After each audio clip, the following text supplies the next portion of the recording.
আল্লাহ বললেন, ও জাহিলি যুগের লোকেরা শোনো শোনো, এত আরবি কবিতা বানাতে পারো, এত গল্প লিখতে পারো, আরবিতে এত নোবেল বানাতে পারো, উপন্যাস বানাতে পারো, আর্টিকেল লিখতে পারো, আমার নবীর উপর যে কোরআন আমি নাজিল করেছি এই কোরআনের ব্যাপারে অন্তরে যদি কোনো সন্দেহ থাকে, বাপের বেটা হলে পারলে কোরআনের মতো একটা সূরা বানিয়ে নিয়ে আসো। পারছে? কিয়ামত পর্যন্ত কেউ পারবে? বিষ্ণুনবী যেই জামানাতে এসেছিলেন ওই জামানায় আরবি ভাষা সাহিত্যের উৎকর্ষতা সাধিত হয়েছে। আরবি ভাষার এতটা উৎকর্ষ পৃথিবী কখনো দেখে নাই। কবিতা, গদ্য, পদ্য, গল্প, উপন্যাস, রচনা, প্রবন্ধ, আর্টিকেলের সয়লাব এই ভাষা সাহিত্যিকদের চোখে আঙ্গুল দিয়ে আল্লাহ বুঝাতে চাইলেন, এত অর্থ করতে পারতে, এত ব্যাখ্যা জানো, এত বড় বড় গুলিয়া ওড়াও, এত কিছু তুমি জানো, তাহলে বলো ইয়াসিন অর্থ কি? সুবহানাল্লাহ কইবেন না? তাইলে বল নুন অর্থ কি, কফ মানে কি, আলিফ লাম রা মানে কি, ফাবুহিতাল্লাযী কাফার। কেউ জানে না, কেউ উত্তর দিতে পারে না। কোন সুবহানাল্লাহ। এটা কোরআনের মুজিজা, এটার অর্থ কেউ জানে না। আর এগুলোর অর্থ নিয়ে খোঁচাখুচি করাও ঠিক না, তবে মুফাসসিরিনে ইকরাম এগুলোর কিছু অর্থ সম্ভাব্য বলার চেষ্টা করেছেন। যেমন ইয়াসিনের অর্থ ইবনে আব্বাস বলেছেন, এর অর্থ হতে পারে ইয়া ইনসান, হে মানুষ। সুবহানাল্লাহ পড়ে। কেউ কেউ বলেছে এটার অর্থ হতে পারে ইয়া সাইয়্যিদাল মুরসালিন। কেউ কেউ বলেছেন ইয়াসিন হতে পারে ইসমুল্লাহ, আল্লাহর নাম। কেউ বলেছেন এটা হতে পারে ইসমুল লিন নবী, বিশ্ব নবীর নাম। আবার কেউ কেউ বলেছে ইয়াসিন হতে পারে এই কোরআনে কারীমের একটা নাম। কোন সুবহানাল্লাহ। এই সম্ভাব্য সব কথাগুলো বলে পৃথিবীর সব মুফাসসিররা বলতে বাধ্য হয়েছেন আল্লাহু আ'লামু বিমুরাদিহি বিহি। এটার দ্বারা আসল অর্থ যে কি এটা আমরা কেউ জানি না। জানে কে? চিৎকার করে বলতে হবে, জানে কে? তাহলে ইয়াসিন মানে আমরা জানি না। ইয়াসিনের অর্থ আমরা ছেড়ে দেব কার উপর? এরপর আল্লাহ বললেন ওয়াল কুরআনিল হাকীম, প্রজ্ঞাময় বিজ্ঞানময় কোরআনের শপথ। ওয়াল কুরআনিল হাকীম, বিজ্ঞানময় প্রজ্ঞাময় কোরআনের শপথ বা কসম। ওয়াল কুরআনিল হাকীম, যে ওয়া, এই ওয়াটারে আরবিতে বলে ওয়া আল কাসামিয়া। কি বলে? ওয়া আল কাসামিয়া, কসম কাটার জন্য আল্লাহ এই ওয়া ব্যবহার করেছেন। যত জায়গায় কোরআনে আল্লাহ কসম কেটেছেন ওই কসমের শব্দটার আগে ওয়া আছে না নাই? ও মিয়া, কোরআনে আল্লাহ সময়ের শপথ করেছেন, কসম কেটেছেন, যুগের কসম কেটেছেন, যুগের সময়ের আরবি হলো আল্লাহ আসর। এই আসরের আগে ওয়া আছে না নাই? কি বলছে আল্লাহ? ওয়াল আসর, ওয়াল। আবার তিন ফলের কসম আল্লাহ কোরআনে কেটেছেন, কি বলেছেন? ওয়াত-তিন মানে তিনের কসম। জাইতুনের কসম কেটেছেন, বলেছেন ওয়াজ জাইতুন। তুর পাহাড়ের কসম কেটেছেন, বলেছেন ওয়াতুরি সিনিন। যত জায়গায় কসম তত জায়গায় ওয়াও আছে না নাই? পাহাড়ের নামে কসম কেটেছেন, আল্লাহ বলেছেন ওয়াতুর। সূর্যের নামে কসম কেটেছেন, আল্লাহ বলেছেন ওয়াশ-শামসি ওয়া দুহাহা। সুবহানাল্লাহ কইবেন না? ফজরের নামে কসম কেটেছেন, কি বলেছেন? ওয়াল ফাজর। জিলহজ মাসের প্রথম 10 রাতের কসম কেটেছেন, কি বলেছেন? ওয়া লায়ালিন আশর। জোর আর বেজরের কসম কেটেছেন, আল্লাহ বলেছেন ওয়াশ-শাফঈ ওয়াল ওয়াতর। সূরা ইয়াসিনে কাটা কাটা দুইটা অঙ্কের পরে রব্বুল আলামিন কোরআনের কসম কেটেছেন। এজন্য আল্লাহ বলেছেন ইয়াসিন ওয়াল কুরআনিল হাকীম। ইয়াসিন ওয়াল কুরআনিল হাকীম, প্রজ্ঞাময় বিজ্ঞানময় কোরআনের শপথ। কোরআনের মধ্যে বিজ্ঞান আছে না নাই? বেশি না কম? বিশ্বাস হয় না? নাস্তিকদের কথা বিশ্বাস হয়? নাস্তিকরা বলে কোরআনের মধ্যে বিজ্ঞান নাই, কোরআনের মধ্যে সায়েন্স নাই, কোরআনের ভিতরে টেকনোলজি নাই। কিন্তু কোরআন বলে এমন কিছু নাই, মানুষের প্রয়োজনীয় এমন কিছু নাই যেটা আমার ভিতরে নেই। আল্লাহু আকবার। আল্লাহ বললেন মা ফাররাতনা ফিল কিতাবি মিন শাই, কিতাবের মধ্যে আমি কিছু বাদ রেখে দেই নাই। ইতিহাসের কথা বলেছি, পাতাল পুরীর কথা বলেছি, ঊর্ধ্ব জগতের কথা বলেছি, মহাকাশের কথা বলেছি, cosmology, astrology, geology, zoology, botany, human anatomy, embryology, সব কিছুর কথা কোরআনের মধ্যে দিয়েছে কে? কোরআনের ভেতরে মানুষের কথা আছে না নাই? কোরআনের মধ্যে গাভীর কথা আছে না নাই? গাভীর কথা আছে? কই আছে? হ্যাঁ, সূরাতুল গাভীর সূরা। সুবহানাল্লাহ কইবেন না? মানুষের কথা আছে সূরাতুল ইনসান, জিনদের কথা আছে সূরাতুল জিন, মাকড়সার কথা আছে সূরাতুল আনকাবুত, মৌমাছির কথা আছে সূরাতুন নাহল। মৌমাছির কথা বলেছেন, দুধের কথা বলেছেন, প্রাণীর কথা বলেছেন, খাদ্যের কথা বলেছেন, মানুষের দেহ বৈশিষ্ট্যের কথাও বলেছেন। চিৎকার করে পড়েন আল্লাহু আকবার। আল্লাহ বললেন ওয়া আওহা রাব্বুকা ইলান নাহলি আন ইত্তাখিযি মিনাল জিবালি বুয়ুতাও ওয়া মিনাশ শাজারি ওয়া মিম্মা ইয়ারিশুন। সুবহানাল্লাহ পড়েন। ওয়া আওহা রাব্বুকা ইলান নাহল, আল্লাহ মৌমাছির কাছে সিক্রেট মেসেজ পাঠিয়েছেন। সুবহানাল্লাহ পড়েন। ওহীকে আরবিতে বলে সিক্রেট মেসেজ। সায়েন্টিফিক আলোচনা শুরু হইতেছে, মনোযোগ আছে না গেছে? জিমানি ধরছে? হ্যাঁ, মনোযোগ আছে না গেছে? আল্লাহ মৌমাছিকে ওহী করেছেন। কি করেছে দেখেন, ওয়াল কুরআনিল হাকিম, আল্লাহ যে বললেন শেষ হবে নাই কথা। ওয়াল কুরআনিল হাকিম, বিজ্ঞানময় কোরআনের শপথ, প্রজ্ঞাময় কোরআনের শপথ। বিশ্বনবী বলেন লা তুহসা আজাইবুহু, কোরআনের আশ্চর্যান্বিতার কোনো শেষ নাই। ওয়ালা তাবলা গারাইবুহু, কোরআন কোনদিন কারো কাছে পুরাতন মনে হয় না। ফিহি মাসাবিহুল হুদা, কোরআনের মধ্যে আছে হেদায়েতের মশাল। ওয়া মানারুল হিকমা, কোরআন হলো বিজ্ঞানের সূর্য মিনার। লা তুহসা আজাইবুহু, কোরআনের আশ্চর্যান্বিতার শেষ নাই। যতই পড়বেন আপনি আশ্চর্য হয়ে যাবেন, যতই স্টাডি করবেন, যতই অধ্যয়ন করবেন, আপনার চোখকে খুলে দিবে কে? ওয়ালা তাবলা গারাইবুহু, কোরআন কখনো পুরাতন হয় না। পুরান হয় নাকি? যার বয়স 50 বছর ধরে নামাজি মানুষ, প্রতি নামাজের প্রত্যেক রাকাতে কোন সূরা পড়া লাগে? তো 50 বছর যদি কেউ নামাজি হয়, তাহলে কত লক্ষবার উনি সূরা ফাতিহা পড়ছেন নিজে জানে। তারপরে কোনোদিন কি মনে হচ্ছে সূরা ফাতিহাটা একটু পুরান লাগে? আজকে কুল হল্লা দিয়ে শুরু করলেন, কথা বলেন, পুরান লাগছে কোনোদিন? এত পড়ছে এটা, আজকে আর এটা, আজকে আর একটা, এরকম মনে হয়? ওয়ালা তাবলা গারাইবুহু, পুরান লাগে না। প্রতিদিন নতুন, প্রতিনিয়তই নতুন, অলওয়েজ নিউ, সব সময় নতুন। এজন্য বিশ্বনবী বললেন লা তুহসা আজাইবুহু, কোরআনের আশ্চর্যান্বিতার শেষ নাই। ওয়ালা তাবলা গারাইবুহু, কোরআন কখনো পুরাতন হয় না। ফিহি মাসাবিহুল হুদা, কোরআনের মধ্যে আছে হেদায়েতের মশাল। ওয়া মানারুল হিকমা, কোরআন হলো বিজ্ঞানের সূর্য মিনার। সুবহানাল্লাহ। আল্লাহ বললেন ওয়া আওহা রাব্বুকা ইলান নাহল, আমি মৌমাছির কাছে মেসেজ দিলাম, সিক্রেট মেসেজ। আনিত্তাখিযি মিনাল জিবালি বুয়ুতা, তোমরা পাহাড়ের মধ্যে তোমাদের বাড়ি বানাও, মৌচাক বানাও। ওয়া মিনাশ শাজার, গাছের মগডালে, বড় বড় ডালে তোমরা বাসা বানাও। ওয়া মিম্মা ইয়ারিশুন, উঁচু উঁচু জায়গায় মৌচাক বানাও, যাতে করে গ্রামের ছোট্ট ছেলেরা ঢিল মারতে না পারে। কোন সুবহানাল্লাহ। মৌমাছির আল্লাহ শিখাই দিয়েছে, নিচু জায়গায় কোনোদিন মৌমাছির বাসা দেখবেন? নিচু জায়গায় সহজে নাগাল পাওয়া যায়, ধরা যায়। কথা কথা ডাল বে মগ ডালে ওঠা লাগে মধু খাইতে চাইলে। চিল্লায় বলেন ঠিক কিনা? আল্লাহ সিক্রেট মেসেজ দিলেন আর বললেন আনিত্তাখিযি। আলেম যারা আছেন বলেন তো, ইত্তাখিযি এটা কি মুযাক্কারের সিগা না মুআন্নাসের সিগা? কথা কইতে হবে, কেউ নাই এটার উত্তর দেওয়ার মতো। মুআন্নাস, মাশাআল্লাহ, এটা স্ত্রীবাচক শব্দ। আল্লাহ মৌমাছিকে যে মেসেজ করছে, পুরুষ মৌমাছিরে কয় নাই, এটা নারী মৌমাছিরে কইছে। চিল্লায় এখন সুবহানাল্লাহ। এখন গবেষণা করে দেখা গিয়েছে, কার্ল ভন ফ্রিটজ, একজন অস্ট্রিয়ান বিজ্ঞানী, উনি এটা নিয়ে গবেষণা করে 73 সালে 1973 নোবেল পেয়ে গেছেন।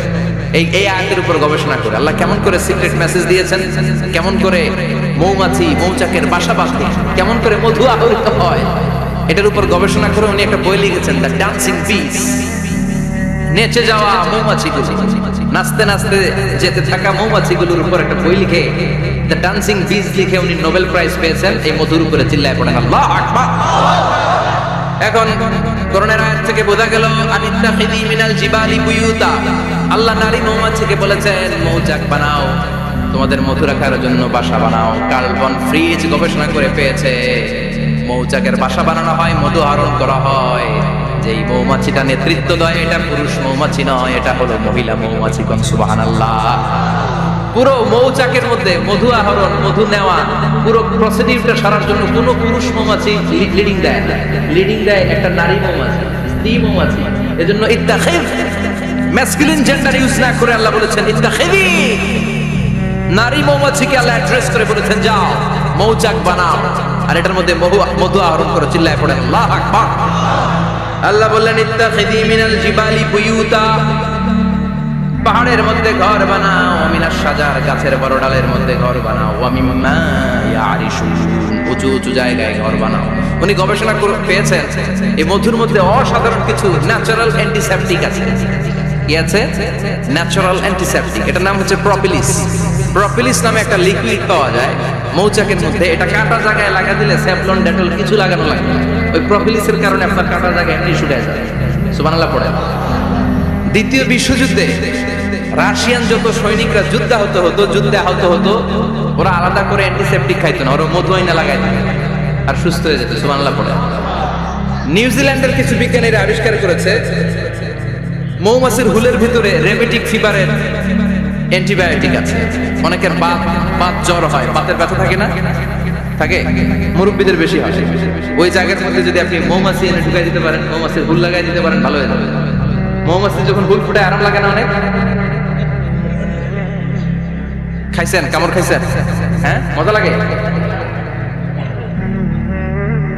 তো নিউজিল্যান্ডের এই গবেষকরা এরা আবিষ্কার করেছে যে মৌমাছি যদি হুল ফুটিয়ে দেয়, ওখানে বাতের ব্যথা থাকলে, বেদনা থাকলে এটা ভালো হয়ে যাবে। আমি নিজে দেখেছি, বিবিসি একটা ডকুমেন্টারি, ইজিপশিয়ান একজন ফিজিশিয়ান, চিকিৎসক, উনি ওনার বাতের ব্যথায় আক্রান্ত যত রোগীরা আছে ওদের গায়ের মধ্যে মৌমাছি এনে এনে নিজে নিজে হুল ফুটায়। রোগী চিৎকার মারে, ও মাগো, ও আল্লাহ, কিন্তু একদিন পরে ব্যথা নাই, আর কয় ভালো হয়ে গেছে। সুবহানাল্লাহ কইবেন না? তো এজন্য এই কার্ল ভন ফ্রিজ 1973 তে দ্য ডান্সিং বিচ লেখে গোটা বিশ্বকে তাক লাগিয়ে দিয়েছে। তার গবেষণার প্রতিটি পয়েন্ট কোরআনের আয়াতের সাথে মিলে যায়। চিৎকার করে পড়েন আল্লাহু আকবার। এই যে আমরা মধু খাই, এই মৌচাকের ভেতরে অন এন অ্যাভারেজ অ্যারাউন্ড 60,000 মৌমাছি থাকে। তিন ভাগে, একটা হচ্ছে কুইন বি, একটা মেল বি, আর একটা হচ্ছে ওয়ার্কার বি। একটা থাকে রানী মৌমাছি, এর নেতৃত্বে সবাই চলে। আর একটা থাকে মেল বি, পুরুষ মৌমাছি, বংশ বাড়ানোর জন্য এদের কাজে লাগে। আর সব হচ্ছে ওয়ার্কার বি, সবাই কাজ করে। আল্লাহ বললেন সুম্মা কুলি মিন কুল্লি সামারাত ফাসলুকি সুবুলা রাব্বিকি যুলুলা। আল্লাহ সিক্রেট মেসেজ দিয়ে বললেন গাছের উপরে বাসাবাদ, পাহাড়ের উপরে মৌচাকের বাসাবাদ, উঁচু উঁচু জায়গায় তোমরা তোমাদের বাসা বাঁধো। সুম্মা কুলি মিন কুল্লি সামারাত, এরপর এলাকার যত মিষ্টি মিষ্টি ফুল আছে, ফল আছে, ওখান থেকে রস নিয়ে আসো। সুবহানাল্লাহ। পুষ্পরস সংগ্রহ করে মধুগুলো, এটার বলে sweet nectar. They collect the sweet nectar from the flowers. এবং মধুর মধ্যে এত চমৎকার জিনিস থাকার কারণ হচ্ছে মৌমাছিগুলো ওই এলাকার সব ধরনের ফুল, ভালো ভালো সুগন্ধযুক্ত ফুল ফল থেকে রস নিয়ে আসে। তো ওই গাছগুলোর মধ্যে বনাজি গাছ আছে না নাই, ঔষধি গাছ আছে না নাই, এজন্য মধুরে বলা হয় সব রোগের ঔষধ। যত বনাজি ঔষধি গাছের নির্যাস আর পুষ্পরস আছে সব আল্লাহ মধুর ভিতরে ঢুকায়া মধুকে আল্লাহ ন্যাচারাল ভ্যাকসিন বানিয়ে দিয়েছেন। চিল্লায়ে পড়েন আল্লাহু আকবার। আল্লাহ বললেন সুম্মা কুলি মিন কুল্লি সামারাত, সব ফল আর ফুল থেকে নেকটার পুষ্পরস নিয়ে আসো। ফাসলুকি সুবুলা রাব্বিকি যুলুলা, যেমন যেমন গিয়েছিলা পথ চিনায় আবার ফিরে আসো। ইয়াখরুজু মিন বুতুনিহা শারাব, এরপর তাদের পেট থেকে বের হয় শারাব মুখতালিফুন আলওয়ানু, এক একটা মধুর কালার হয়ে যায় এক এক রকম। কোন সুবহানাল্লাহ। সরষে ফুলের মধু একটু সাদা সাদা হয় না? আমি হচ্ছে মধু খাওয়ার খুব, আমি দেশে বিদেশে যেখানে গিয়েছি ফ্রেশ হানি আমি অনেক খুঁজেছি। ইয়ামানি একটা মধু পাওয়া যায়, ইয়ামানের সাওয়াহিলি এলাকায়, পাহাড়ি এলাকায়, একেবারে কুচকুচে কালো। আবার অনেক মধু আছে কিছুটা খয়েরি এবং হলুদ বর্ণ, কিন্তু সরষে ফুলের যে মধুটা এটা অনেকটা সাদা। এই পুষ্পরস নিয়ে মৌমাছিগুলো মৌচাকের মধ্যে ঢেলে দেয়, এগুলো খেয়ে ফেলে। প্রত্যেকটা মৌমাছির পেটের ভেতরে আল্লাহ দুইটা করে স্টোমাক দিয়েছে, পাকস্থলী। সুবহানাল্লাহ। এটাই Karl von Frisch the dancing bees বইয়ের মধ্যে লিখেছে গবেষণায়, যে দুইটা পাকস্থলী, একটা পাকস্থলী দিয়ে মৌমাছি খায়, নিজে খেয়ে বাঁচে, আর একটা পাকস্থলী দিয়ে এই ফ্লাওয়ার নেক্টার পুষ্প রস সংগ্রহ করে ওই পাকস্থলীতে রাখে। ওই পাকস্থলীর ভেতরে আল্লাহ একটা ন্যাচারাল এনজাইম দিয়েছে, ওই এনজাইমের সাথে ওই পুষ্প রসটা মিক্সড হয়। তারপরে আরেকটা টিউব আছে, ওই টিউব দিয়ে মৌমাছি যে সে বাসার মধ্যে মৌমাছি যে সেখানে সাপ্লাই করে দিয়ে আসে, মধু ঢুকিয়ে দিয়ে আসে। চিল্লায় পড়েন সুবহানাল্লাহ। তার মানে বিষয়টা এমন না ফুলের রস নিয়ে মৌচাকে দিয়ে আসলো, ফুলের রস সে নেয়, তার স্পেশাল একটা স্টোমাকের মধ্যে ঢুকায়, সেখানে এনজাইম দিয়ে পাচক রস দিয়ে আল্লাহ এটাকে সমৃদ্ধ করে দেয়। তারপর আলাদা একটা নল দিয়ে টিউব দিয়ে মৌচাকের ভেতরে ঢুকিয়ে দেয়। সুবহানাল্লাহ। কি অসাধারণ পদ্ধতিতে আল্লাহ মধু বানায়, আর কি সুন্দর মধু হাতের মধ্যে লয়া জিব্বা দিয়ে সাটে আর গান গায়, মধু হই হই বিষাবাই আছে না নাই?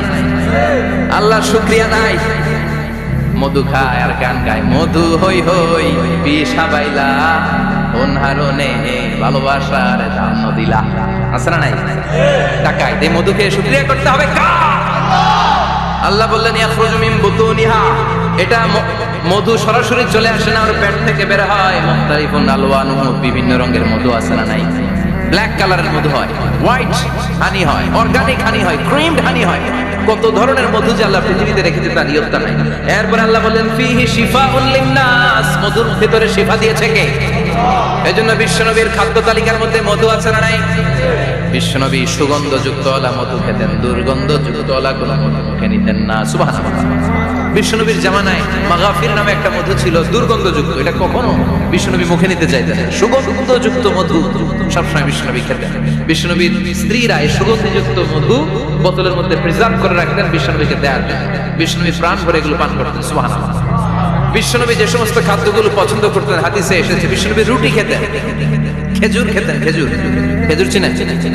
বালা, তামাক, দুধ খেতেন, এই মধু খেতেন, জব খেতেন, বার্লি খেতেন, লাউ খেতেন, রুম্মান, ডালিম ফল, আনার ফল, আনার চিনেন? আনার, এই আনার খেতে পছন্দ করতেন বিশ্বনবী। মাশরুম খেতেন, মাশরুম, মাশরুম চিনেন? ব্যাঙের ছাতার মতো। রেস্টুরেন্টে ইদানিং মাশরুমের স্যুপ পাওয়া যায়, এটা খাবেন। যাদের চোখের জ্যোতিতে সমস্যা, দৃষ্টিতে সমস্যা খাবেন। হাদিসে এসেছে আল কামহাতু মিনাল মান ওয়া মাউহা শিফাউন লিল আইন। মাশরুম হলো মান্না সালোয়ার মতো খাবার। মাশরুমের স্যুপ যারা খাবে, চোখের জ্যোতি যাদের কম, তাদের চোখের জ্যোতি বাড়িয়ে দিবে কে?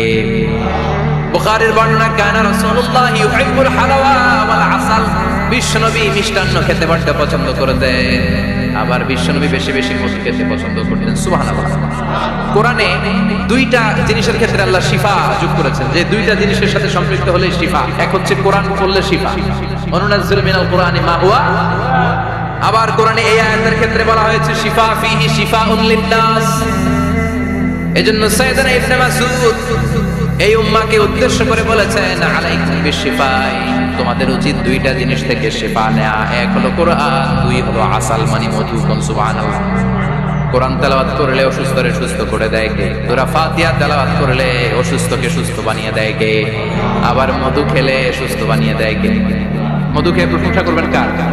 নাকি মধু হই হই বিষাবাইলা বলবেন এগুলো কখনো? খাঁটি মধু খেতে হবে। খাঁটি মধু চিনার উপায় হচ্ছে এটাতে পিঁপড়া জমে না, এটা ফ্রিজে রাখলে জমাট বাঁধে না, এটাতে দুর্গন্ধ হয় না। এক গ্লাস পানির মধ্যে এক ড্রপ মধু ছেড়ে দিলে এটা পানির সাথে না মিশে একেবারে নিচে চলে যায়। খাঁটি মধু খেতে হবে, তাহলে ফিহি শিফাউন লিন্নাস। কত কিছু দিয়ে আল্লাহ এটাকে সমৃদ্ধ করেছেন। এটার মধ্যে গ্লুকোজ আছে, এটার মধ্যে সুক্রোজ আছে, ফ্রুকটোজ আছে, প্রোটিন আছে, মিনারেলস আছে, ক্যালসিয়াম আছে, ভিটামিন আছে। খাইলেই শরীর গরম হয়ে যায়। সুবহানাল্লাহ। এজন্য শীতকালে বেশি বেশি খাবেন, জাম্পার লাগবে না। শীতকালে মধু খেয়ে রাত্রে বেলায় বের হবে, আর মাফলার পেঁচিয়ে বেরোয়া লাগবে না। সুবহানাল্লাহ পড়েন।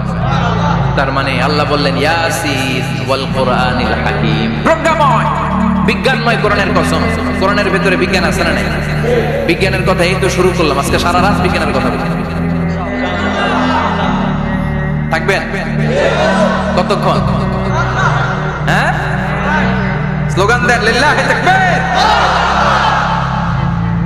এরপরে আল্লাহ বললেন গোলাম ওয়া ইন্না লাকুম ফিল আনআমি লাইবরা, প্রাণীকুলের দিকে নজর করে তাকাও। প্রাণীকুলের মধ্যে আমি তোমাদের জন্য নিদর্শন রেখেছি। নুসকিকুম মিম্মা ফি বুতুনিহি, এই প্রাণীকুলের পেট থেকে একটা চমৎকার জিনিস আমি বের করে দেই, এটার নাম হচ্ছে দুধ। এটা কি? দেখেন, একই আয়াতের মধ্যে আল্লাহ মধুর কথাও বললেন, আবার দুধের কথাও বললেন। দুধটা কিভাবে হয়, উৎপন্ন হয়, মধু কেমনে হয়, ইঞ্চি ইঞ্চি কথা এই কোরআনের ভিতরে তুলে ধরলেন কে? আল্লাহ বললেন মিন বাইনি ফারসিম ওয়া দামিল লাবানা, গোবর আর রক্তের মাঝখান দিয়ে আমি দুধ বের করি। সুবহানাল্লাহ পড়েন। আমরা যাই এই গাভীর ওলান টানা শুরু করি সকালবেলা বিসমিল্লাহ বলে, কেমনে যেটা আসে ওইদিকে নজর নাই, ডাকাত বিসমিল্লাহ বলে শুরু করে না, দুধ খাই আলহামদুলিল্লাহ পড়েন। আছে না নাই? আল্লাহ বলেন মেকানিজমটা শোনো কেমনে আমি খাওয়াই। আল্লাহ বললেন মিন বাইনি ফারসিম ওয়া দামিল লাবানা, গোবর আর রক্তের মাঝখান দিয়ে আমি দুধ বের করে দেই। সুবহানাল্লাহ। গরু যে ঘাস খায়, এই ঘাস থেকে রক্ত হয় আর গরুর গোবর হয়। পেটের একদিকে থাকে গোবর, আরেক দিকে থাকে রক্ত। রক্ত দুর্গন্ধ, গোবরও দুর্গন্ধ। রক্ত নাপাক, গোবরও নাপাক, এই দুই নাপাক আর দুর্গন্ধের মাঝখান দিয়ে সুগন্ধযুক্ত দুধ বের করে দেয় কে? আল্লাহ বললেন মিন বাইনি ফারসিম ওয়া দামিল লাবানা, গরু যে খাবারগুলো খায় ওই খাবারের এক পাশ দিয়ে গোবর হয়ে যায় আর এক পাশ দিয়ে রক্ত হয়ে যায়, মাঝখান দিয়ে দুধ বের করে দেয় কে? What a amazing mechanism of discharging milk from animals' body. What what amazing mechanism. একদিক দিয়ে গোবর দুর্গন্ধ, আরেক দিক দিয়ে ঘাস খাওয়ার কারণে রক্ত হয়, মাঝখান দিয়ে দুধ বের হয়ে যায়। সুবহানাল্লাহ। আবার বাছুর ছাড়া দুধ পাওয়া যায় না। গাভী আছে কার কার হাত তোলেন তো? বাছুর ছাড়া দুধ পাওয়া যায়? শুধু গাভী, বাছুর নাই, দুধ আসবে? আবার এই যে বিশাল বড় ওলান 20 কেজি দুধ দেয় প্রতিদিন, এই ওলান কাটলে দুধ পাওয়া যায়? এক ফোঁটা দুধও ওলানটা কেটে টুকরা টুকরা করলে আপনি পাবেন না। এটা আলাদা মেকানিজম। এটা ভিতর থেকে একটা নির্যাস, বাছুর নিয়ে দুইটা ঢু মারবে, ওই নির্যাস দিয়ে দুধ বেরোতে থাকবে, গোবর আর রক্তের মাঝখান দিয়ে চিৎকার করে পড়েন আল্লাহু আকবার। এজন্য বিশ্বনবী বলতেন বেশি বেশি দুধ খাও। দুধ হলো সুষম খাদ্য। পৃথিবীতে আবিষ্কৃত যত খাবার আছে, দুধের চাইতে ভালো খাবার আছে নাকি? কথা কম। মানুষ পানি খেয়ে 3-4 দিন বাঁচে, জানেন? আর পানির মধ্যে লবণ দিলে 7-8 দিন বাঁচতে পারে। আর দুধ পাইলে আজীবন বাঁচে। দুধ খেয়ে যদি হজম করতে পারে, দুধ খেয়ে হজম করতে পারলে আজীবন বেঁচে যাবে। সুষম খাদ্য। বিশ্বনবী যে রাতে মেরাজে যাবেন, সিদরাতুল মুনতাহা পার হওয়ার পরে বিশ্বনবীর পরীক্ষা শুরু হলো। বিশ্বনবীকে বুখারীর বর্ণনা 3টা গ্লাস দেয়া হলো। কাদাহ ফিহি লাবান, এক গ্লাসের মধ্যে দুধ ছিল। ওয়া কাদাহ ফিহি আসাল, আর এক গ্লাসের মধ্যে ছিল মধু। আর এক গ্লাসের মধ্যে ছিল মদ। কাদাহুন ফিহি খামার। বিশ্বনবীকে 3টা গ্লাস দিয়ে বলা হলো নবী চুজ করেন কোনটা নেবেন। এক গ্লাসে মধু, আরেক গ্লাসে দুধ, আরেক গ্লাসের মধ্যে বিশ্বনবীকে দেয়া হলো মদ। বিশ্বনবী বললেন যে এই গ্লাসের ভেতরে দুধ আছে, আমি ওই পেয়ালাটা নিলাম। সাইয়েদনা জিবরাইল বললেন ইয়া রাসূলুল্লাহ আফাসতাল ফিতরা, আপনি যেমন নিছেন তেমন। সুবহানাল্লাহ কইবেন না? বিশ্বনবী দুধ খেতে পছন্দ করতেন। আর বিশ্বনবী বলতেন আলাইকুম বিআলবানিল বাকার, বেশি বেশি গরুর দুধ খাবা। ফাইন্নাহা তুরাম্মু মিনাল আশজার, কেন না এটা সবুজ লতা পাতা ঘাস পাতার নির্যাস। গরু কি খায়? ঘাস খায় না? এই ঘাসের নির্যাস হচ্ছে দুধ। বিশ্বনবী বলতেন বেশি বেশি দুধ খাবা। ফিহি শিফার মধ্যে শিফা আছে। ফি লাবানিহা শিফা ওয়া লুহুমিহা দা, গরুর দুধে আছে শিফা, গরুর গোশতের মধ্যে আছে রোগ। সুবহানাল্লাহ। কত বড় ফিলোসফার বিশ্বনবী। বিশ্বনবী বলে গিয়েছেন গরুর দুধ বেশি খাও, কিন্তু গোশ বেশি খাইও না। আর আমরা গরুর গোশ পাইলে কোবায় ফেলাই। সাদা ভাত আর ঝাল গরুর মাংস যদি হয়, ওই যে অনেকের জিহ্বায় পানি চলে আসছে। সুবহানাল্লাহ কইবেন না? বিশ্বনবী বলতেন দুধ খাও, গোশ খাইও কম। গরুর গোশত কম খাবা, গরুর দুধ বেশি খাবা, সুস্থ রাখবে কে? আবার বিশ্বনবী মায়েদেরকে বলেছেন ও মায়েরা, সন্তান হওয়ার পরে 2 বছর দুধ খাওয়াবা। আল্লাহু আকবার। والوالدات يرضعن أولادهن حولين كاملين من أراد أن يتم الرضاعة। সন্তান যারা পেয়েছো মায়েরা, বোনেরা, 2 বছর দুধ খাওয়া সন্তানকে সুস্থ রাখবে কে? বাচ্চা ডেলিভারির পরপরই আল্লাহ তাআলা মায়ের বুকে একটা দুধ দেয়, এটাকে বলে শাল দুধ। এটা হচ্ছে বাচ্চার জীবনের প্রথম প্রাকৃতিক টিকা। সুবহানাল্লাহ কয় না? এটা বেবির জীবনে ন্যাচারাল প্রাকৃতিক টিকা, প্রতিষেধক আল্লাহ দিয়ে দিয়েছে। আপনার বাচ্চাকে টিকা দিন, স্লোগান আছে না? 5টা-7টা টিকা দেওয়া লাগে। প্রথম টিকাটা আল্লাহ নিজেই ফ্রি দিয়ে দিয়েছে। এটা শাল দুধের ভেতরে পাওয়া যায়।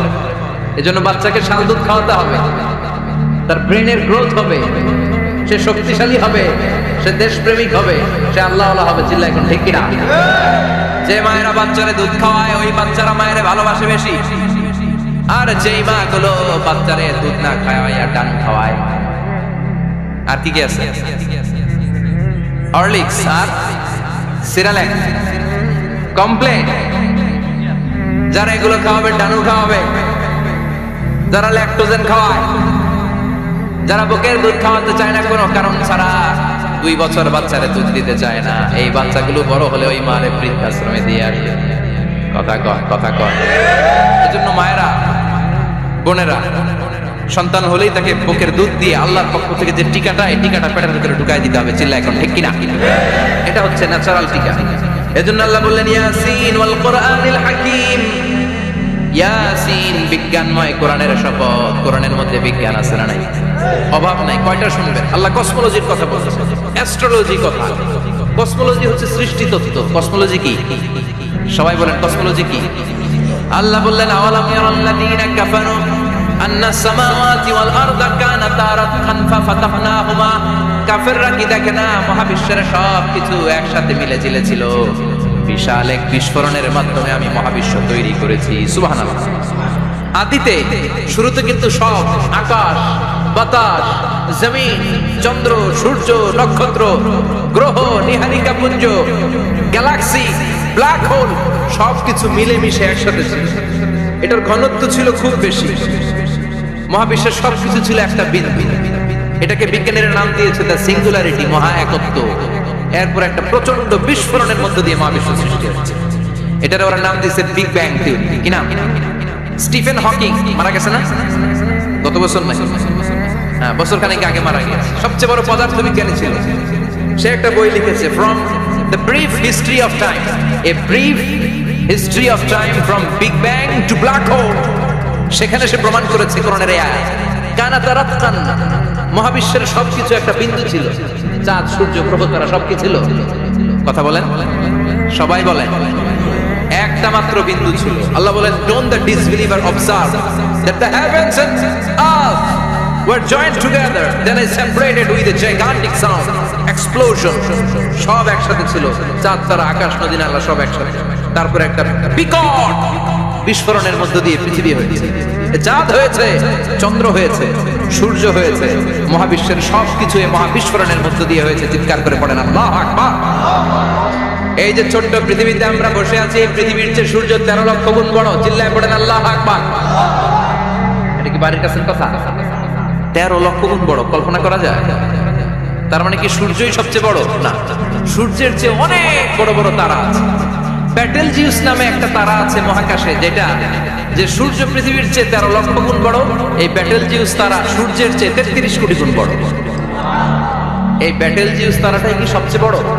না, এর চেয়েও কত বড় তারা যা আছে কোনো হিসাব নাই। এরকম বিশাল বিশাল তারা ঘুরতে ঘুরতে মাওয়াকিউন নুজুম, ব্ল্যাক হোল নামে একটা রেঞ্জ আছে। এই রেঞ্জের মধ্যে যদি ঢুকে যায়, ছোট্ট বাচ্চার মুখে চকলেট দিলে বাচ্চা যেমনি চকলেট চুষে খেয়ে ফেলে, এই বিশাল বিশাল তারাগুলো ব্ল্যাক হোলের মধ্যে ঢুকলে এক মুহূর্তের মধ্যে নিঃশেষ হয়ে যায়। চিল্লায় পড়েন আল্লাহু আকবার। এজন্য আল্লাহ বললেন, ফালা উকসিমু বিমাওয়াকিউন নুজুম, এই তারকা নিঃশেষ হওয়ার যে জায়গাটা, এই জায়গার কসম আমি কোরআনের মধ্যে খেলাম। এই ব্ল্যাক হোলের রেঞ্জের ভেতরে তারা আসলে মুহূর্তের মধ্যে নিঃশেষ বানিয়ে দেয় কে? একটা তারার চেয়ে আরেকটা তারা পড়ে। এরকম হাজার কোটি তারা মিলে আমাদের গ্যালাক্সি। এই গ্যালাক্সির নাম হচ্ছে মিল্কি ওয়ে। কি নাম? আমাদের গ্যালাক্সির নাম কি? সবাই বলেন তো। Milky way. কি নাম? এরকম একটা গ্যালাক্সি না, লক্ষ কোটি গ্যালাক্সি আছে। আমাদের গ্যালাক্সির পরে সবচেয়ে কাছের গ্যালাক্সির নাম অ্যান্ড্রোমেডা। কি নাম? এই অ্যান্ড্রোমেডা গ্যালাক্সি আমাদের গ্যালাক্সি থেকে 2.5 মিলিয়ন লাইট ইয়ার দূরে, মানে 25 লক্ষ লাইট ইয়ার। সুবহানাল্লাহ বলবেন না? আলোর গতি হচ্ছে পৃথিবীতে সবচেয়ে বেশি বর্তমান সময় পর্যন্ত, জানেন? সেকেন্ডে কত মাইল? 1,86,000 মাইল। এক সেকেন্ডে আলো ছোটে 1,86,000 মাইল বেগে। এত বেগের কোন প্লেন বা রকেট দিয়ে যদি আপনি আমাদের গ্যালাক্সি থেকে মিল্কি ওয়ে থেকে অ্যান্ড্রোমেডাতে যেতে চান, তাহলে আপনার 25 লক্ষ বছর লেগে যাবে। সুবহানাল্লাহ বাড়িতে যায় বলেন। এরপর আল্লাহ বললেন, ওয়াস-সামাআ বানাইনাহা বিআইদিন ওয়া ইন্না লামুসিউন, আকাশ আমি বানালাম, গ্যালাক্সি আমি বানালাম। বানানোর পর থেকে সবগুলোর আমি প্রশস্ত করতে শুরু করে দিলাম। সব ছিল ক্ষুদ্র, একটা বিন্দুর মধ্যে আমি বিস্ফোরণ করলাম একটা আওয়াজ দিয়ে। আওয়াজটা ছিল কুন। আওয়াজটা ছিল কি? জোরে কর, আবার কর। কুন ফায়া ইন্নামা আমরুহু ইযা আরাদা শাইআন আন ইয়াকুলা লাহু কুন ফায়াকুন। আল্লাহ যখন কিছু করতে চান শুধু বলেন কুন, শুধু বলেন বি। কুন মানে বি, ইট ওয়াজ, এটা হয়ে যায়। বলতে দেরি। এই মহাবিস্ফোরণের নেপথ্যে যে শব্দটা ছিল সেটা ছিল কুন। সেটা ছিল কি? আল্লাহ কুন বলতে দেরি, মুহূর্তের মধ্যে বিগ ব্যাং, বিশাল এক্সপ্লোশন, তারপর থেকে মহাবিশ্ব ছড়াচ্ছে। আল্লাহ বলছেন, এই কোরআনের ভেতরে বলে দিয়েছেন, ওয়া ইন্না লামুসিউন, আমি এই মহাবিশ্বকে, এই গোটা ইউনিভার্সকে আমি প্রতিনিয়ত সম্প্রসারিত করছি। প্রতিনিয়ত এটা বড় হচ্ছে, সম্প্রসারিত হচ্ছে। চিল্লায় বলেন আল্লাহু আকবার। আজ থেকে মাত্র 20 বছর আগে এটা তারা আবিষ্কার করেছে। এটা কোন সাল? 2000। 20 বছর পেছনে গেলে কত? 1998, তাই না? এই 1998 সালে তারা আবিষ্কার করেছে সুপারনোভা কসমোলজি প্রজেক্ট। এই সুপারনোভা কসমোলজি প্রজেক্টে তারা এই সিদ্ধান্তে এসেছে যে মহাবিশ্ব কোন নামক এক বিস্ফোরণের পর থেকে যে সম্প্রসারিত হচ্ছে, আজ পর্যন্ত এটা শুধু বাড়ছে আর বাড়ছে, অ্যাক্সেলারেটিং হচ্ছে, এক্সপান্ডিং হচ্ছে, এটা কমছে না। কিয়ামত পর্যন্ত এটা বাড়তেই থাকবে। চিৎকার করে পড়েন আল্লাহু আকবার। এজন্য আল্লাহ বললেন, ইয়াসিন ওয়াল কুরআনিল হাকীম, বিজ্ঞানময় প্রজ্ঞাময় কোরআনের শপথ, এই কোরআনের ভেতরে আমি কসমোলজির কথা বলেছি, অ্যাস্ট্রোলজির কথা বলেছি, জিওলজির কথা বলেছি, ফিজিক্সের কথাও বলেছি। সুবহানাল্লাহ। ফিজিক্স মানে কি? পদার্থের সবচেয়ে বড় উপাদান হচ্ছে লোহা। লোহার কথা কিন্তু কোরআনে নাই। আছে? কই আছে? হ্যাঁ, সূরাতুল হাদিদ, লোহার নামে একটা সূরা দিয়েছে আল্লাহ কোরআনে। সুবহানাল্লাহ পড়বেন না? সূরার নাম সূরাতুল হাদিদ। সূরার নাম কি? চিল্লায় বলেন সূরার নাম সূরাতুল হাদিদ। হাদিদ মানে লোহা। আল্লাহ বললেন ওয়া আনজালনাল হাদিদা ফীহি বা'সুন শাদীদ।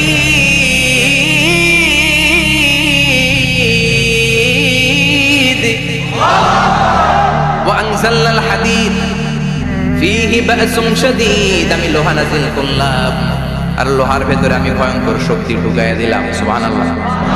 ফিহি মানাফিউ লিন-নাস, লোহার ভেতরে মানুষের জন্য অনেক কল্যাণ আছে। সুবহানাল্লাহ। লোহা ছাড়া পৃথিবীতে কিছু হয়? আংটি বানাতে লোহার দরকার আছে না নাই? ঘড়ি বানাতে, গাড়ি বানাতে, বাড়ি বানাতে, মোবাইল বানাতে, হেলিকপ্টার, প্লেন, রকেট, মাইকের স্ট্যান্ড। সুবহানাল্লাহ। এমন কোন জিনিস নাই যেটার মধ্যে লোহা লাগে না। এজন্য আল্লাহ বললেন এই লোহার নামে আমি একটা সূরা ডেডিকেট করলাম, ওয়া আনজালনাল হাদিদ ফীহি বা'সুন শাদীদ। আমি লোহাকে নাজিল করেছি। আল্লাহ বলেছেন, খেয়াল করে শব্দটা শুনেন, ওয়া আনজালনাল হাদিদ, আমি লোহাকে উপর থেকে নাজিল করেছি। কি করেছি? কথা বলেন। তার মানে লোহা পৃথিবীতে ছিল না, নাজিল করছে কে? লোহা পৃথিবীতে ছিল? পৃথিবীতে ছিল। পৃথিবীতে থাকলে নাজিল করবেন কেন? এই যে কোরআনটা পৃথিবীতে আগে ছিল, নাজিল করছে কে? কোন ফেরেশতাকে দিয়ে? সাইয়েদনা জিবরাইল। কোন নবীর উপর? বিশ্বনবী মুহাম্মদুর রাসূলুল্লাহ। আল্লাহু আকবার। তার মানে এই ওহী পৃথিবীতে ছিল না, আল্লাহ উপর থেকে নাজিল করেছেন। নুজুল মানে উপর থেকে নিচের দিকে আসা। এই নুজুল শব্দ ব্যবহার করে আল্লাহ বললেন ওয়া আনজালনাল হাদিদ, লোহাকে আমি নাজিল করেছি। তার মানে লোহা পৃথিবীর উপাদান নয়, লোহা এসেছে উপর থেকে। কোন সুবহানাল্লাহ। বিজ্ঞানীরা, পদার্থবিদ যারা গবেষণা করে এটাই পেয়েছেন, লোহা আসলে পৃথিবীর না। লোহা পৃথিবীতে উৎপাদন করা হয় নাই। লোহার যে মলিকিউল, অণু আছে, লোহার একটা অণু তৈরি করার মতো ক্ষমতা পৃথিবীর নাই। ইভেন এই সৌরজগতের কোনো কিছু নাই। সূর্যের তাপেও লোহা তৈরি হতে পারে। লোহার ছোট্ট একটা অণু তৈরি করতে কমপক্ষে 1 কোটি ডিগ্রি সেলসিয়াস তাপের প্রয়োজন হয়। তার মানে এটা পৃথিবীর কোনো উপাদান নয়, এটা আনজালনাল হাদিদ। আল্লাহ বলেন মহাবিস্ফোরণের কারণে গলিত অন্য কোনো তারার ভেতর থেকে লোহার উপাদান আমি পৃথিবীর ভিতরে ঢুকিয়ে দিয়েছি। তার মানে পদার্থের কথা কোরআনে আছে না নাই? সুবহানাল্লাহ কইবেন না? এরপরে বায়োলজির কথা আছে না নাই? বায়োলজিক্যাল অ্যাসপেক্ট অফ মাউন্টেন্স, কেমন করে পাহাড়ি রেঞ্জ তৈরি হলো, আছে না নাই? ওয়াজআলনাল জিবালা আওতাদা, পাহাড়কে আমি পেরেক মেরে দিয়েছি। ওমিয়া কাঠের ভেতরে যখন পেরেক মারেন, পেরেকের বেশিরভাগ অংশ কাঠের ভেতরে ঢুকে যায়, উপরে দেখা যায় সামান্য, ঠিক কি না? তো লোহা যদি আল্লাহ পেরেক মারেন, উপরে যা দেখা যায় এটা সামান্য, আসল পাহাড় তো মাটির নিচে। সুবহানাল্লাহ কইবেন না? আসল পাহাড় কোথায়? পেরেক যদি কাঠের মধ্যে ঢুকিয়ে দেন, পুরো পেরেকটা কাঠে ঢুকে যায় না, উপরে দেখা যায় কত সামান্য। পাহাড়ের যা আপনি দেখেন এটা তো পেরেকের মাথা, পুরো পাহাড়টা আল্লাহ জমিনের ভেতরে ঘিরে দিয়েছেন। চিল্লায় পড়েন আল্লাহু আকবার। আবার আল্লাহ বললেন অমিনাল জিবালি জুদাদুম বিদু ওয়া হুমরুম মুখতালিফুন আলওয়ানু, আসরা নাই ওয়া গারাবিবু সুদ। আল্লাহ বলেন নানা রঙের পাহাড় পর্বত মহাবিশ্বে আমি তৈরি করেছি। কোন পাহাড় হচ্ছে রক্তিম বর্ণের, কোন পাহাড়কে বানিয়েছি আমি কৃষ্ণ বর্ণের, কোন পাহাড়কে বানিয়েছি আমি শুভ্র বর্ণের, কোন পাহাড়ের রং কালো, কোনটা সাদা, কোনটা নীল, আছে না নাই? মহাবিশ্ব যখন তৈরি হয়েছে, পৃথিবীর মধ্যে 7টা টেকটনিক প্লেট তৈরি হয়েছে। 7 tectonic plates create the mountain range on earth. পৃথিবীতে এই পাহাড় তৈরির কারণ হচ্ছে 7টা প্লেট, এগুলোরে 7 টেকটনিক প্লেট বলে। এই প্লেটগুলোর কারণে পৃথিবীতে এই রং বেরঙের পাহাড় তৈরি হয়েছে।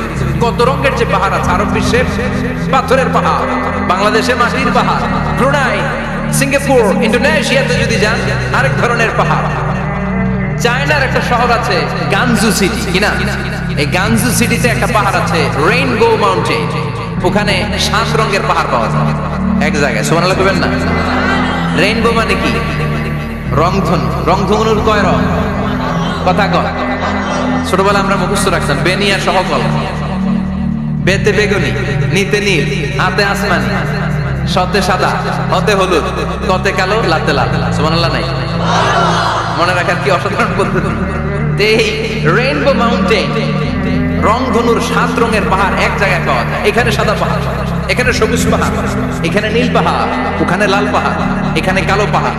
এই চায়নার গাঞ্জু সিটিতে আল্লাহ তাআলা 7 রঙের পাহাড় এক জায়গায় রেখেছেন। চিৎকার করে বলেন আল্লাহু আকবার। তার মানে বায়োলজির কথাও কোরআনের ভেতরে আছে না নাই? এরপর আল্লাহ বললেন কেমন করে আকাশ থেকে আমি পানি নাজিল করে, এটাও কোরআনে আছে না নাই? আমরা ছোটবেলা পড়েছি ওয়াটার সাইকেল, হাইড্রোলজিক্যাল সাইকেল। কেমন করে সূর্যের তীব্রতা সাগর থেকে পানিকে জলীয় বাষ্প করে উপসে নেয়, উপরে নিয়ে সেটাকে পুঞ্জীভূত করে দেয়, ঘনীভূত করে দেয়, মেঘ হয়ে যায়, সেখান থেকে ঝিরি ঝিরি ঝিরি ঝিরি বৃষ্টি পড়ে, আছে না নাই? আর ওই বৃষ্টির গান আমরা গাই, এই বৃষ্টি ভেজা রাতে তুমি চলে যেও না। ওই বৃষ্টি পেয়ে আল্লাহর কাছে দোয়া করে না? বিশ্বনবী বলেন রহমতের বৃষ্টির নিচে দাঁড়িয়ে কেউ যদি হাত তুলে দোয়া করে, ওই দোয়া কবুল করে কে? আবার আকাশের মধ্যে মেঘের ঘনঘটা দেখলে বিশ্বনবী পেরেশান হয়ে যেতেন, হয়রান হয়ে যেতেন, আর আল্লাহর কাছে বলতেন আল্লাহ এই মেঘ দিয়ে তুমি আমাদেরকে আযাব দিও না, তুমি আমাদেরকে গজব দিও না, তুমি আমাদেরকে শেষ করে দিও না, এই মেঘ থেকে তুমি আমাদেরকে রহমতের বৃষ্টি দাও। পড়ে না আমি বৃষ্টি দেখলে বিষ্ণু বলতেন আল্লাহুম্মা সাইয়িবান নাফিআ ইয়া গাউসু আগিসনা গাউসান মুগীসান মারিআন মারিআন নাফিআন গায়রা দার আজিলান গায়রা আজিল। হে আল্লাহ এই বৃষ্টি থেকে তুমি ঠান্ডা রহমতের পানি দাও। কি দাও? আল্লাহ মেঘ দে, পানি দে, ছায়া দে রে তুই, আল্লাহ মেঘ দে। পড়েন পড়েন, আল্লাহ মেঘ দে, পানি দে, ছায়া দে রে তুই, আল্লাহ মেঘ দে। এই ওয়াটার সাইকেলের কথা আল্লাহ বলেছেন। আলম তারা আন্নাল্লাহ ইউসজি সাহাবান, কাফের নাস্তিক যেগুলো সমাজের আবর্জনা খড়কুটা, ওরা কি দেখে না কেমন করে আমি বাতাসকে জলীয় বাষ্প করে আকাশে তুলি, বায়ুমণ্ডলে নিয়ে যাই, সুম্মা ইউআল্লিফু বাইনাহুম, জলীয় বাষ্পগুলোরে তখন আমি ঘনীভূত করি, সুম্মা ইয়াজআলুহু রুকামান, এরপরে আমি মেঘে পরিণত করি, ফাতারাল ওয়াদকা ইয়াখরুজু মিন খিলালিহি, তারপর মেঘের ভেতর থেকে ঝিরি ঝিরি ঝিরি ঝিরি বৃষ্টি নাজিল করে কে? আবার আল্লাহ বললেন পানি থেকে আমি পৃথিবীর সব প্রাণগুলোরে বানালাম, ওয়াজআলনা মিনাল মাই কুল্লা শাইইন হাইয়া ফালা ইয়াকিলুন, পানির ভেতর থেকে সব প্রাণের উৎপত্তি পৃথিবীর মধ্যে ঘটিয়ে দিয়েছে কে? বিজ্ঞানীরা স্বীকার করেছে পৃথিবীতে যত প্রাণ পাওয়া যায়, যত প্রাণের ব্লুপ্রিন্ট পাওয়া যায় সব এসেছে পানি থেকে। চিৎকার করে বলেন কোথা থেকে? পানি নাই তো প্রাণ নাই, পানিও আছে প্রাণও আছে। কোন সুবহানাল্লাহ। বিজ্ঞানীদের ধারণা, তারা ধারণা করে বলেছে পৃথিবীর প্রথম প্রাণের নাম হচ্ছে অ্যামিবা। কি নাম? ওরা বলেছে এটা এককোষী জীব, it's a very small unicellular organism found ever in the world. পৃথিবীতে পাওয়া প্রথম এককোষী প্রাণীর নাম হচ্ছে অ্যামিবা। এটা এসেছে শৈবালের মধ্যে, এরপরে জুপ্লাঙ্কটন, ফাইটোপ্লাঙ্কটন, ব্যাকটেরিও প্লাঙ্কটন, একটার পর একটা স্পিসিস প্রজাতি পৃথিবীতে ডেভেলপ করেছে। কোন সুবহানাল্লাহ। এই পানির কথা কোরআনের ভেতরে বলে দিল কি? এজন্য আল্লাহ বললেন ওয়াল কোরআনিল হাকীম, বিজ্ঞানময় কোরআনের শপথ। এই কোরআনটা বিজ্ঞানের ঠাসা, এই কোরআন আশ্চর্যের শেষ নাই, এই কোরআন কোনোদিন পুরাতন হয় না। এই কোরআনের ভেতরে আল্লাহ দিয়েছেন হেদায়েতের মশাল, আর কোরআনটাকে বানিয়েছেন বিজ্ঞানের সুউচ্চ মিনার। জোরে কোন সুবহানাল্লাহ। ফিজিক্স পেলাম, ওয়াটার সাইকেল পেলাম, এবার পাতালপুরীর কথা দরকার আছে না নাই? পৃথিবীর একেবারে গভীরতম গভীরে কি আছে এটা কিন্তু কোরআনে নেই, আছে? পৃথিবীর মাঝখানে যে উত্তপ্ত লাভা আর আগুন, এটা আপনারা জানেন? পৃথিবীর উপর দিয়ে আমরা ঠান্ডা পৃথিবীতে ঘুরে বেড়াই, কিন্তু এর ভিতরে কিন্তু আগুন, লাভা। আল্লাহ কোরআনের মধ্যে ফুটন্ত টকবগে সাগরের কসম খেয়েছেন। আল্লাহ বলেছেন ওয়াল বাহরিল মাসজুর,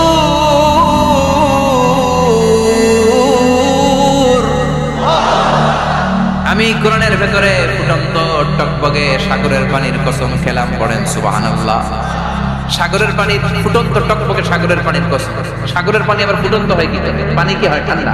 পানি কি কথা বলেন? আল্লাহ পৃথিবীর ভেতরকার কথা চিন্তা করে বলেছেন ওয়াল বাহরিল মাসজুর। ইউনাইটেড স্টেটস অফ আমেরিকার নেভাল একাডেমির সায়েন্টিস্টরা এই আয়াতের উপর রিসার্চ করেছে যে সাগরের ভেতরে আবার এই ঠান্ডা পানির ভেতরে আবার উত্তপ্ত আগুনের লাভার উপর থেকে রিসার্চ করার জন্য তারা সাগরের ভেতরে পাইপ ঢুকিয়েছে। পাইপ ঢুকাতে ঢুকাতে অনেকগুলো লেয়ার তারা পার করেছে। রূপান্তর শিলার স্তর, পাললিক শিলার স্তর, আগ্নেয়গিরির শিলার স্তর, মার্বেল পাথরের অনেকগুলো শিলার স্তর পেরিয়ে যাওয়ার পরে তারা পাইপ ঢুকানোর পরে দেখতে পেয়েছে পাইপগুলো গলে যায়। পাইপগুলো কি হয়? তার মানে ভিতরে কি আছে? গত কয়েক মাস আগে জাপানে কিছু জিওলজিস্ট, ভূতত্ত্ববিদ তারা গবেষণা করে পৃথিবীর এক মাথা থেকে আরেক মাথায় যেতে চাচ্ছে, মানে প্রতিবাদ স্থান।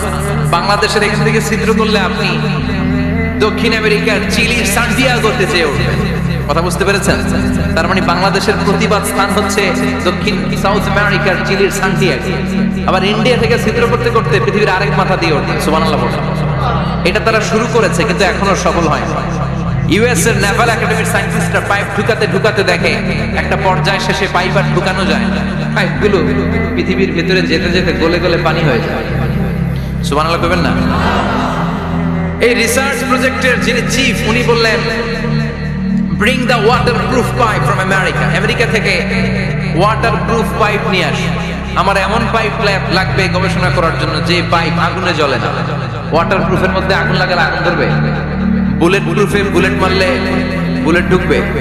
মাননীয় প্রধানমন্ত্রী শেখ হাসিনা যে গাড়িতে করে চড়ে, এটা বুলেট প্রুফ কার? গুলি মারলে ঢুকবে? আবার গুলি মারতে যায় না। 14 গোষ্ঠী উদ্ধার করে সরকার, খবরদার। তো আমেরিকা থেকে ফায়ার প্রুফের পাইপ নিয়ে আসে নেভাল একাডেমির চিফ সায়েন্টিস্ট। পাইপ ঢুকাতে আরম্ভ করলেন। ঢুকাতে ঢুকাতে পৃথিবীতে কিন্তু অনেকগুলো স্তর আছে। এই যে বালু মাটি, সব কিন্তু বালু মাটি নয়। আপনি খুঁড়তে খুঁড়তে পেয়ে যাবেন পাললিক শিলা, এরপরে রূপান্তরিত শিলা, এরপরে মার্বেল পাথরের শিলা, এরপরে শুরু হবে গরম আগ্নেয়গিরির শিলা। ওই শিলার ভেতরে এমন আগুন আল্লাহ রেখেছে, ওই নেভাল একাডেমির সায়েন্টিস্টরা ফায়ার প্রুফের পাইপ ঢুকাতে ঢুকাতে একটা লেভেল যাওয়ার পরে দেখে যে ফায়ার প্রুফের পাইপও গলে গলে মুহূর্তে পানি হয়ে যায়। তার মানে ভেতরে এমন আগুন আল্লাহ রেখেছে, ওই আগুনের তুলনায় পৃথিবীর আগুনের মতো নয়। ওই আগুনটাই জাহান্নামের আগুন। আবার বিজ্ঞানীরা গবেষণা করে ওই আগুনের মধ্যে মানুষের চিৎকার শুনেছে। এজন্য হাদিসে এসেছে আল্লাহর ওলিরা, মুমিন বান্দারা মারা গেলে তাদের রূহগুলো আকাশে চলে যায়, ইল্লিনে চলে যায়। আর কাফের মুশরিক আর নাস্তিক গুলো মারা গেলে তাদের আত্মাগুলো পৃথিবীর মাঝখানে সিজ্জিনে চলে যায়। ওই সিজ্জিনের ভেতরে আগুন আছে না নাই? চিল্লায় বলেন। তার মানে পাতালপুরীর কথাও আছে, সাগরের কথাও আছে, আকাশের কথাও আছে। কেমন করে দুনিয়াতে আমরা আসলাম সেটাও আছে। এমব্রয়োলজি, ভ্রূণতত্ত্বের কথা কোরআনে আছে না নাই? পৃথিবীতে আল্লাহ কয়েক সিস্টেমে মানুষ বানালেন। সাইয়েদনা আদমকে বানালেন, মাও নাই বাবাও নাই। সাইয়েদনা আদম আলাইহিস সালামের বাবার নাম কি? মায়ের নাম কি? মাও নাই বাবাও নাই। আবার সাইয়েদনা ঈসা আলাইহিস সালামকে আল্লাহ তৈরি করলেন, শুধু মা আছে বাবা নাই। আবার আমাদের সবাইকে আল্লাহ বানালেন, মাও আছে বাবাও আছে, ঠিক কিনা? এরপরে ছোট্ট এক ফোঁটা নাপাক থেকে আল্লাহ আমাদেরকে বানালেন।